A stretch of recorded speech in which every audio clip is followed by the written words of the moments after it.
A very good morning to all of you. Today's topic is algorithm and flowchart. What is algorithm? What is flowchart? How to create a flowchart? Let us plan a picnic to the water park. What should we do? We should know what steps are required for the activity. Stepwise instruction help in planning the picnic. In the same way, we make algorithm. It is a representation of a solution to a problem. We solve many such trivial problems every day without thinking about them. For example, preparing breakfast, traveling to the workplace. Now, let's take a daily life example. Steps to go to a picnic. Step 1, make an announcement about the picnic. Step 2, write down the names of the students who want to go for a picnic. Step 3, book tickets. Step 4, prepare your bag. Step 5, travel to the picnic spot. Step 6, enjoy the picnic. Return back to home. Last step, rules for writing the algorithm. There are some guidelines for writing an algorithm. Give statement number as step 1, 2, so on. Always begin with start. Write each instruction in a separate line.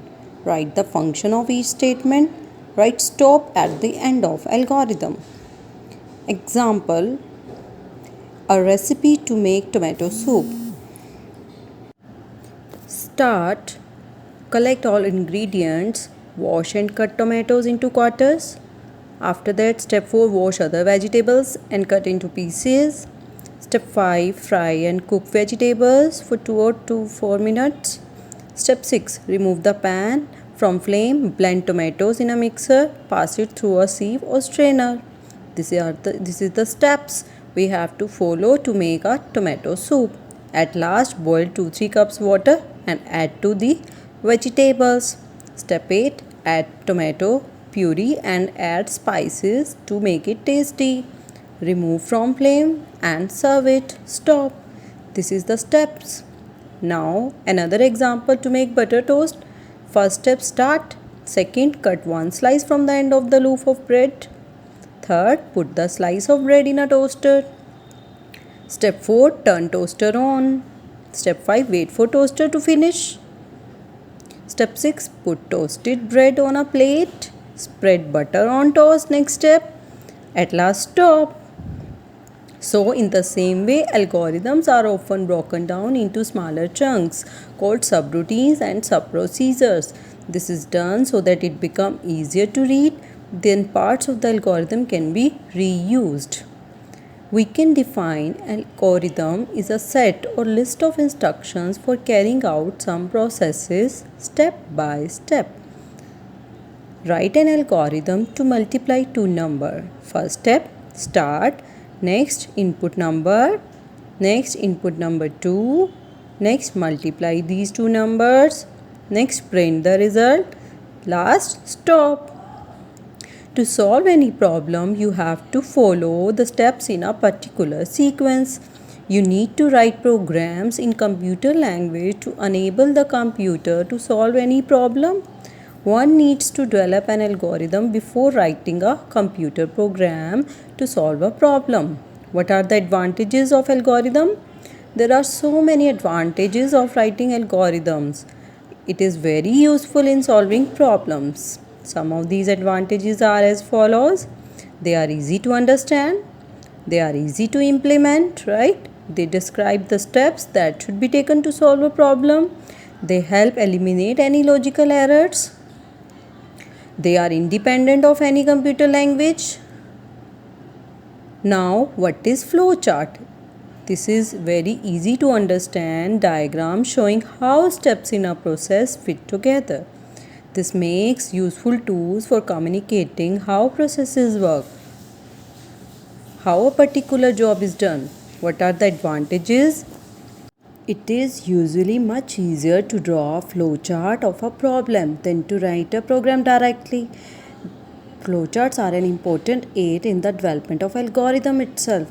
It is easier to understand independent of any particular program languages. It saves time while writing a program. It also saves computer time. Symbols of flowcharts. To make a flowchart, you need some standard symbols. Each symbol represents a specific type of operation. Let us learn some symbols which are used to draw a flowchart. Terminal box. This is called start and stop box. It is used to represent beginning and ending of the flowchart. It is in oval shape. When it is used in the beginning, it is called start box. When we use at the end, it is called stop box. Input output box. The shape of this symbol or box is like parallelogram. It contains instructions which are used to read or write the information. That is all input. It is also used to print output. Process box. This rectangular shaped box denotes computational instructions. Flow lines. An arrowhead line is used to connect boxes of the flowchart. Direction shows the direction of flow of data and information. Decision box. This is a diamond shaped box. It is used to represent the conditional operation. In this program, for example, A greater than B, then print A, else print B. Connector. If you need to connect to another page or another section of a chart, you can't draw a line. You can use a connector. How to create a flowchart? To create a flowchart, first categorize the steps of our algorithm as input, process, and output. Using the boxes, connect the statements to form the chart.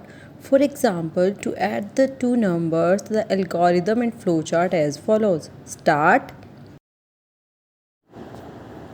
Input two numbers, step 2. Step 3, add the numbers. This is process box. Step 4, print result. 5, stop. If a flowchart becomes complicated, you can't show it on one page, how will you carry it to the next? So, we will use the first structure method for documenting process flow was introduced by Gilbreth Frank in 1921. Frank Gilbreth. Let's look at some more examples. Draw a flowchart to send a letter by post to your friend. First step is start. Then pick a blank paper, add a pen or paper, write a letter, put it inside the envelope, write the address of your friend on envelope, have stamp, stick the stamps on the envelope, drop the letter into letter box, stop. Diagrammatic representation can give a step-by-step solution to a given problem.